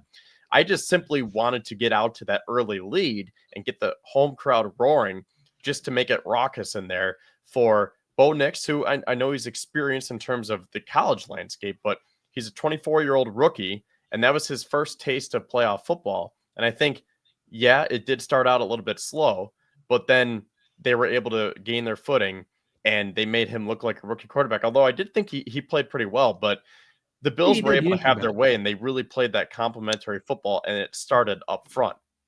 But this week, the reason why I want to do that is because I do not want to face Lamar Jackson and Derrick Henry. If you can try to take away Derrick Henry and say, okay, now Lamar Jackson, can you beat us?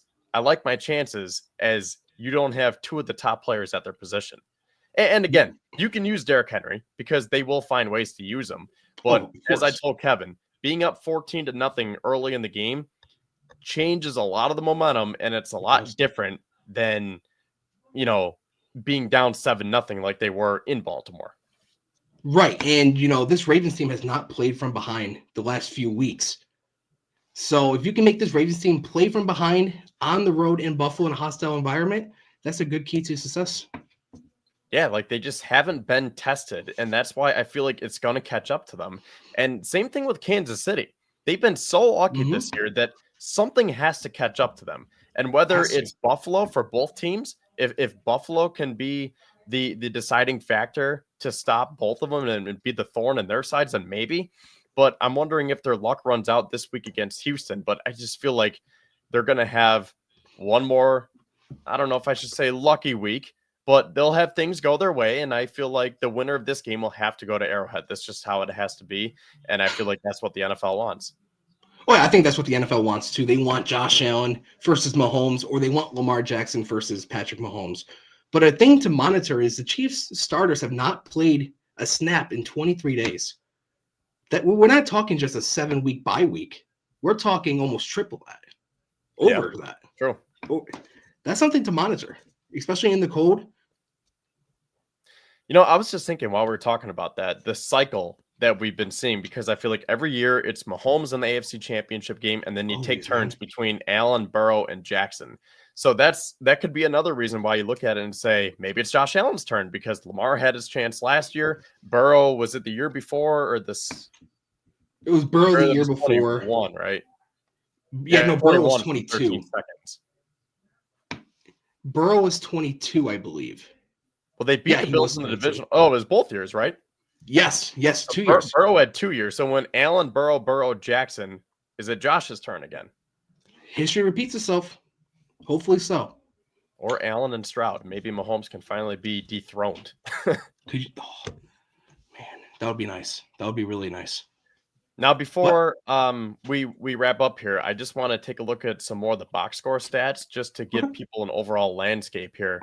So I don't need to go through them all, but I did mention with Kevin that it's so crazy that the Ravens have the 31st pass defense, but they are first in rushing defense.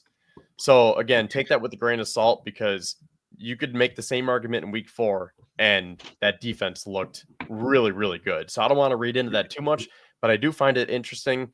The Bills are pretty well balanced in regards to all that. I mean, these are regular season numbers. So Defense, not as much as offense, because defense, they were ranked 17th overall, but then they had a top 10 offense. They were 9th in passing and rushing. And then scoring, I mean, it is just back and forth between both teams. And then the other two stats that I want to talk about, the Bills finished first with a plus 24 turnover differential. The Ravens were tied for 10th with a plus 6. So not as great as the Bills, but still, pretty good. Right. And then sacks, Baltimore is second. I saw someone in the comments was talking about sacks. So Denver was first with 63, but then Baltimore was second with 54. And then the Bills were tied for 18th with 39. So that we didn't really talk about that too much. Maybe we can spend a minute or two on that before we officially wrap up. But containing Lamar Jackson. And I think I want to go into the Matt Milano rabbit hole here because for some reason, Ravens fans have been making things up about Milano, saying that he's been speaking to the media. And I can't even remember the quote just because it was so stupid, because Milano doesn't even talk to the Buffalo media, let alone Baltimore. He doesn't talk at all. No. But now that not Lamar, now that Milano is back to maybe the old Matt Milano, I saw a lot of good bursts from him last week and some good recognition and instincts.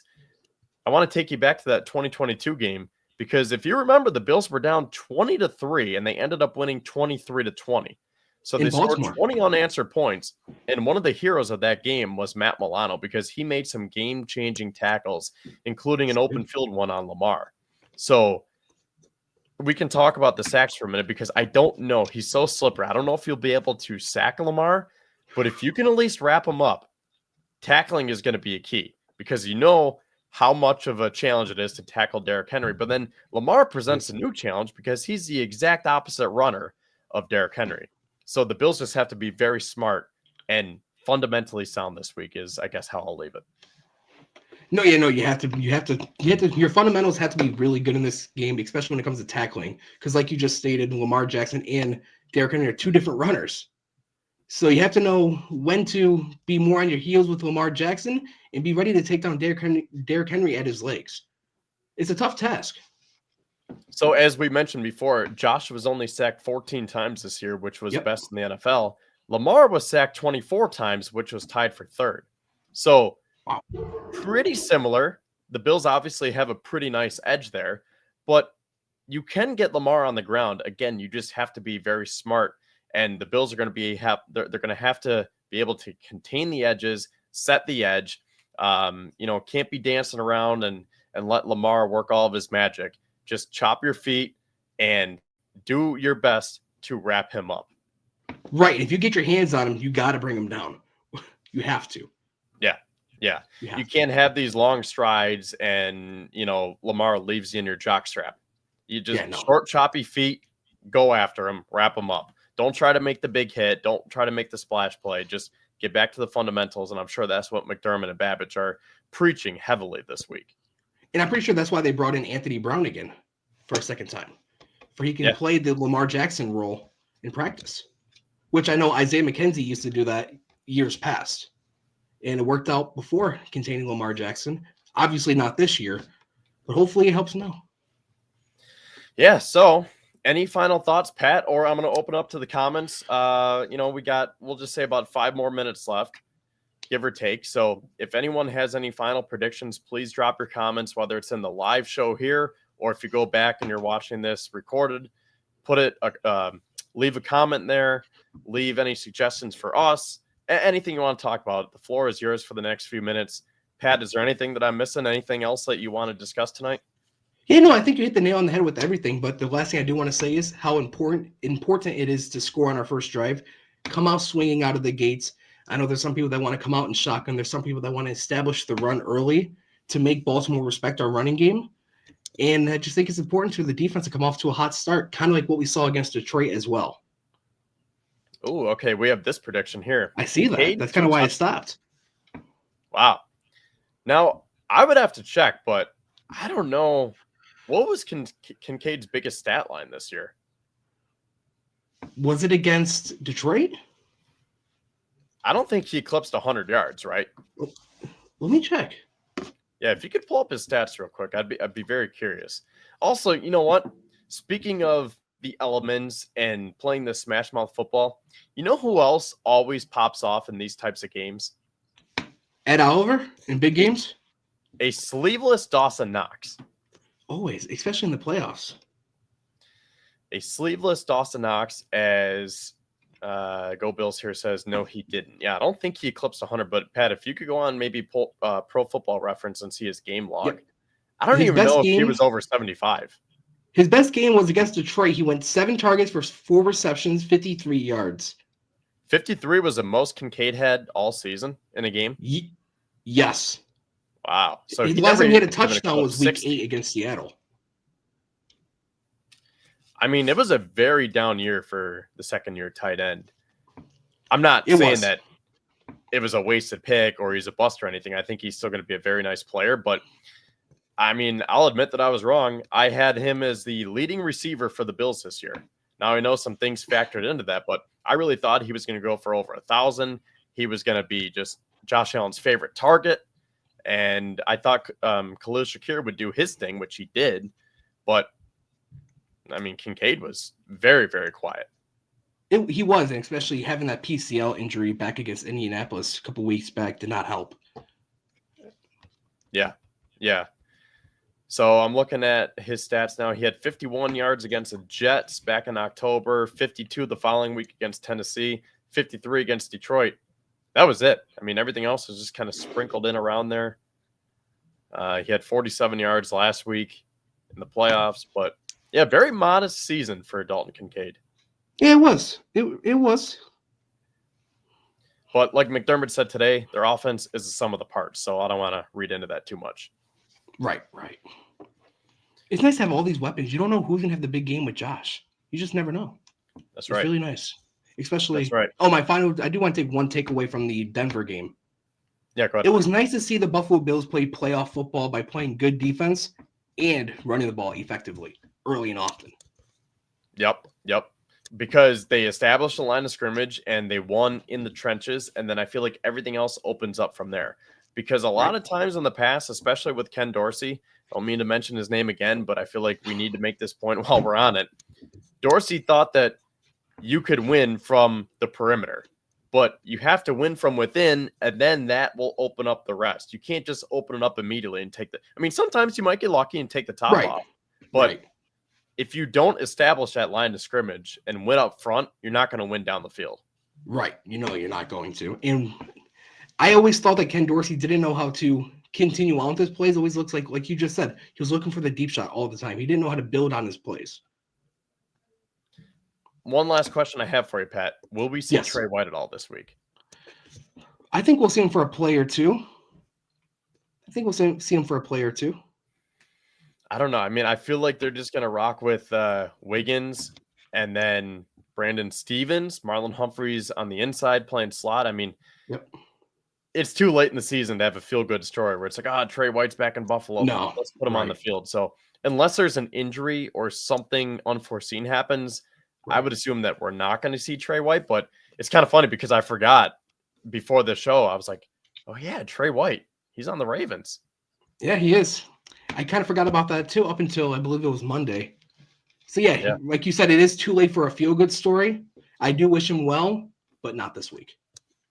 I think that is a good spot to end. So thank you, Pat, for joining Kevin and I, and thank you to all the 600 live viewers that we have in here. Thanks again to our sponsors, and hopefully when we come back next week, we will have some more playoff football to be talking about as the Bills will be getting ready for either the Kansas City Chiefs or the Houston Texans.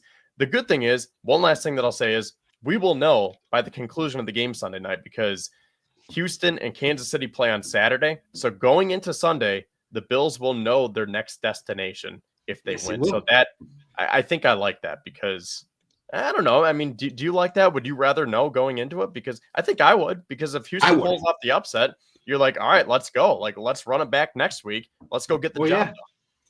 Oh yeah, for sure. I would love to know where I'm going before I play. All right. Well, that being said, thank you again, everyone, and go Bills. See you Sunday. Go Bills.